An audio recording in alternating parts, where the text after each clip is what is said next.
La poule aux œufs d'or. L'avarice perd tout en voulant tout gagner. Je ne veux pour le témoigner que celui dont la poule, à ce que dit la fable, pondait tous les jours un œuf d'or.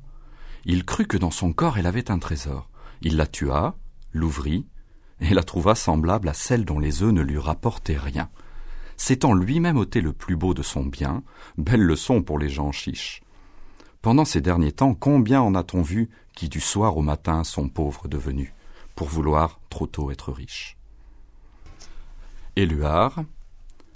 Les belles manières d'être avec les autres, sur l'herbe pelée en été, sous des nuages blancs. Les belles manières d'être avec les femmes, dans une maison grise et chaude, sous un drap transparent. Les belles manières d'être avec soi-même, devant la feuille blanche. Sous la menace d'impuissance, entre deux temps et deux espaces, entre l'ennui et la manie de vivre. L'Amazone. Nue, et le corps sanglé de cruelles courroies, la Vierge dont l'œil céruléen s'est ombré, de la nuit qui s'étend sur les mauvaises joies, s'accroche à l'étalon dans une horreur cabrée. Le cheval marche dans la chevelure rousse, et la guerrière, en proie aux frissons utérins, par les poings suspendus aux franges de la housse, crispe ses pieds tordus dans la queue au long crin.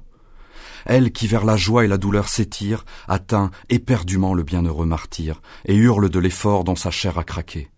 Mais l'amant, qui d'un feu terrible la traverse, emporte son cadavre au galop, disloqué, balayant de ses bras la terre, à la renverse.